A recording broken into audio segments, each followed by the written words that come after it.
2,500 years ago,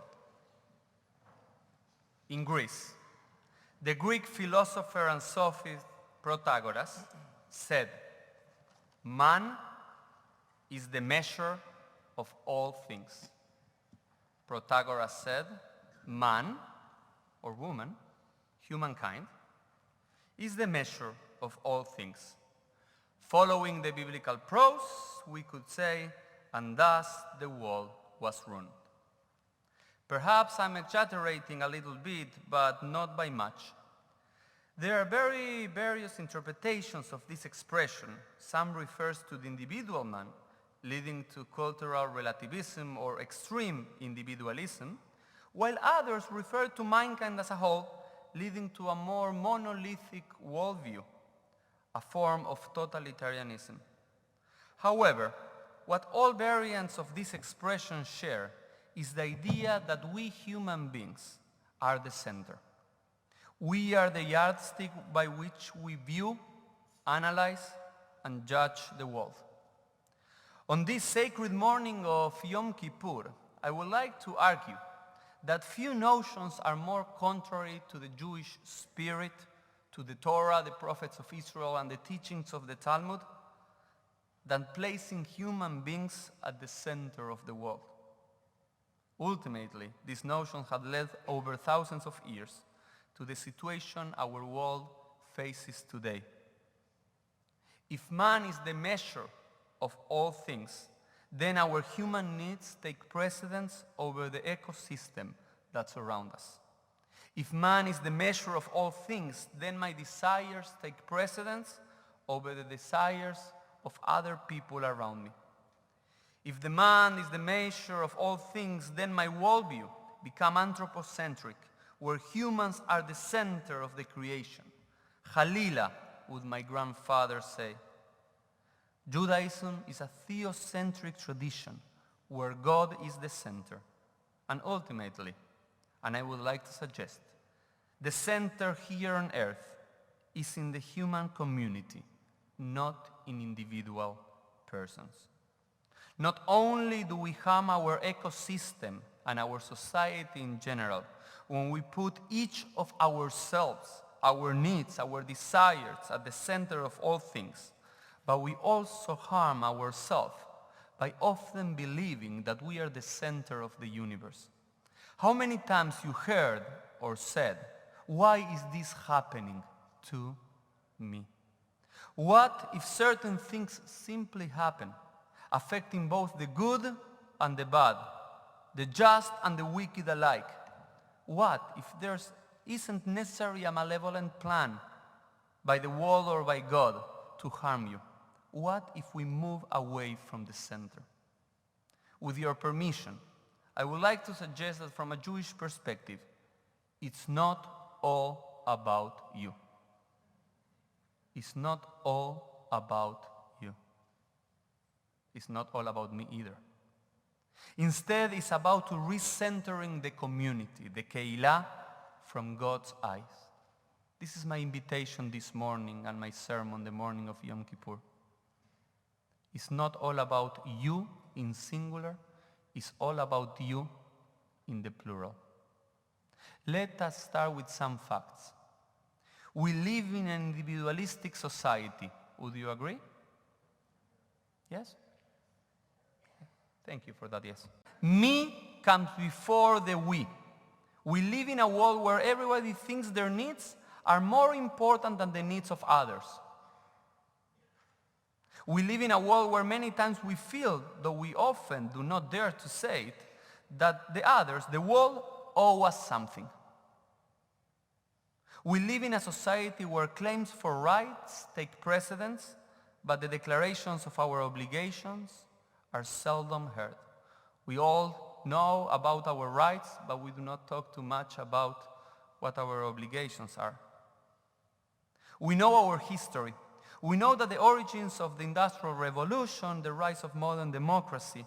We know that the quest of individualism, first from a political point of view and then from a psychological point of view, was a valid demand in the face of medieval absolutism, where the individual barely existed and freedom of choice were nearly non-existent.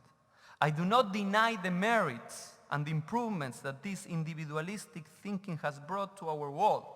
Faced with the medieval dogma, liberalism gave us freedom, a freedom from constraints, like Rousseau used to say.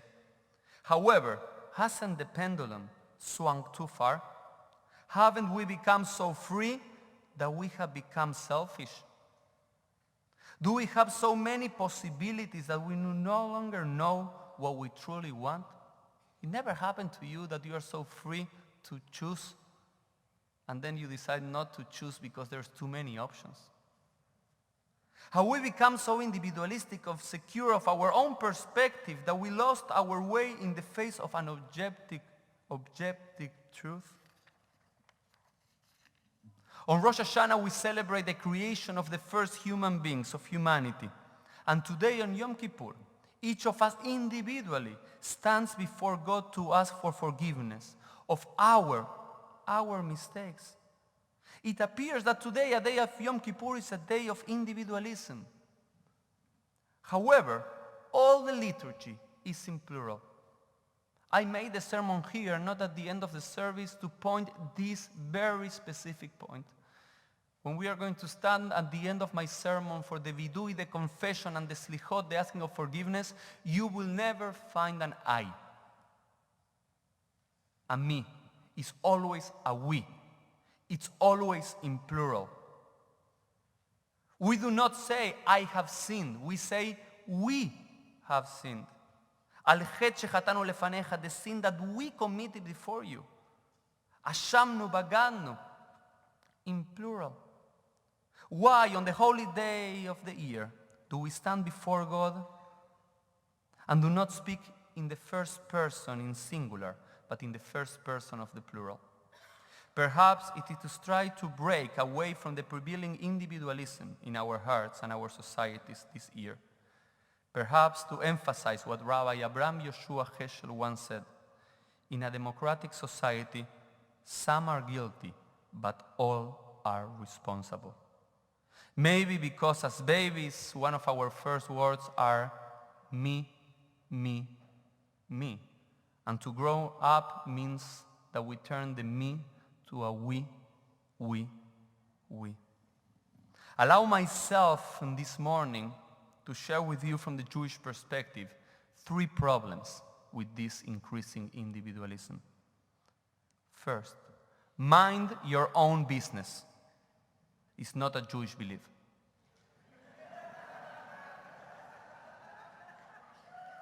It's not only a joke, it is also true. In the West, especially here in America, in this blessed country, we have grown up with the notion that each of us should focus on our own actions and not concern ourselves with what others are doing. We should try to be good people and not meddle in others' affairs. Each person with their own problems, we say. Each person with their own decisions, we say. This notion, I cannot deny, has a very attractive idea. And yet, it could become very harmful too. Mind your own business is not the Jewish answer. I will do what I want, you will do what you want. It's not a Jewish idea. The Midrash tells us as a group of sailors who were very bored after a long time in the sea in a small boat. And one of the sailors started to dig a hole under his seat. His companions reprimanded him, saying that the ship was sinking. And he replied, mind your own seats. I will do with mine whatever I want. The message is obvious. It's a truism. In the Jewish tradition, we have a mitzvah that says, Ocheach tochiach et amitecha. In the very heart of the Torah, in the same Torah portion we are going to read in just a few hours on Mincha, we say, if you see something bad, a mistake, you should reprimand. You should admonish. You should mark others people's mistakes. When we see someone going astray, causing harm to themselves or their surroundings, we have a religious obligation to warn them to their error. We cannot say it's their life and they can do what they want. This is cultural relativism. It's an excuse for our internal selfishness and the reluctance to make an effort to help others. How many times we say with their life they do what they want, not because we really didn't care, but because we wouldn't dare to make the effort. Many times it's easy for us just to say, it's their life, they do what they want. But many times it's an excuse because we don't want to invest our time, our effort, and our body to help others in need. With affection always, you cannot reprimand being anger. With love, respect, and humility, we are called to try to correct the mistakes of others. Not everything can be the same to us. Mind your own business is not a Jewish belief. The second idea, the value of the community, the Keilah. The extreme level of individualism has also affected us as a Jewish community too. The consumer society where everything is for sale, where everything can be customized to the needs and the whims of the customer, has also led us to believe that we can do the same with our religion and culture. We return to the times of the Shoftim, the judges in the Bible, where the Bible says that everybody did the right thing according to their own eyes. We lost a very important value, the value of consensus. We lost the value of transcending our selfish needs for the needs of our community. There is a value I would like to claim in effort. There is a value I believe in setting aside our own particular needs and trying to fit into an idea and a program that transcend us.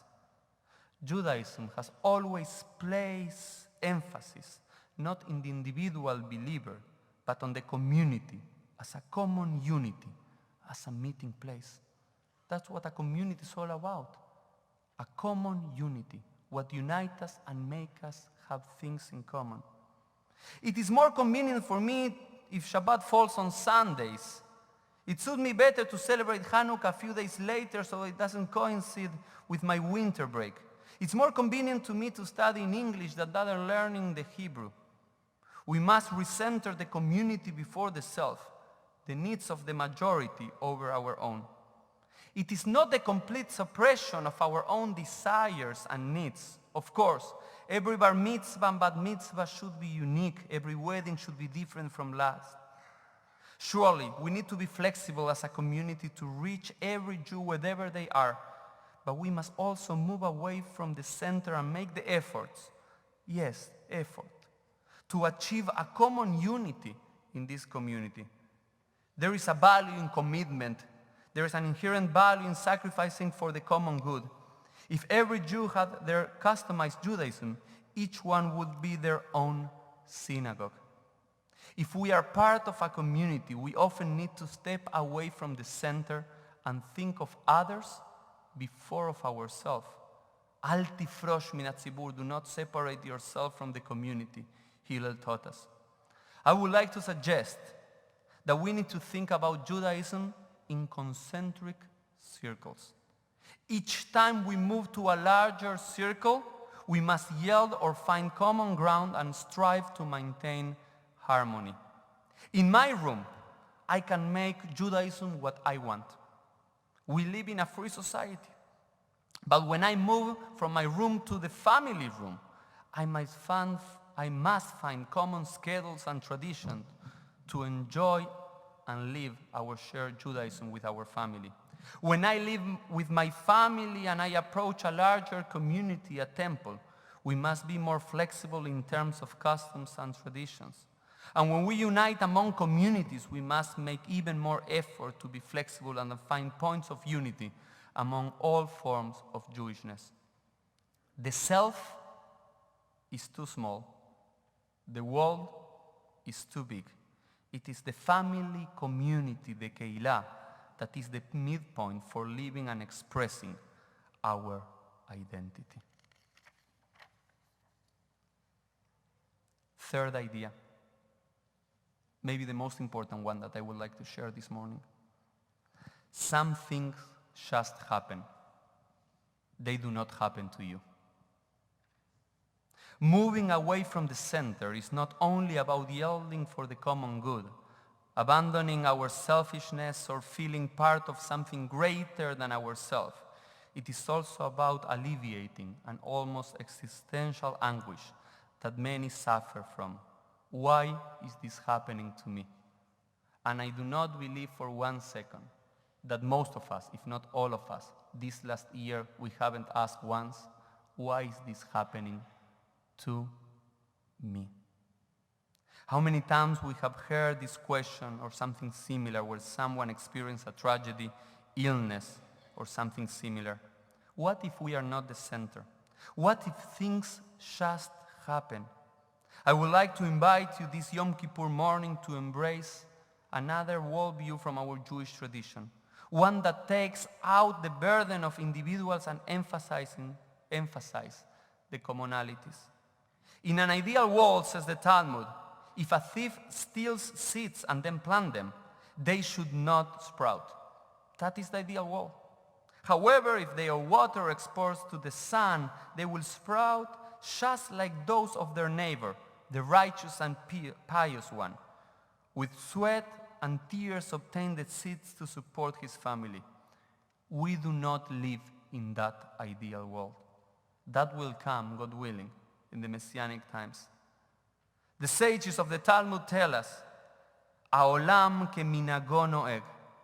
The world pursues its natural course. The same goes for people who do good. In times of a pandemic, not only the impious and wicked die alone, but the just and pious also perish. When there are diseases in the world, they are suffered by the good and the bad people alike. In a war, both the good and the bad die. A tsunami does not distinguish between the ethical qualities of its citizens. This is explained by Rabbi Nissim ben Reuben in the 14th century.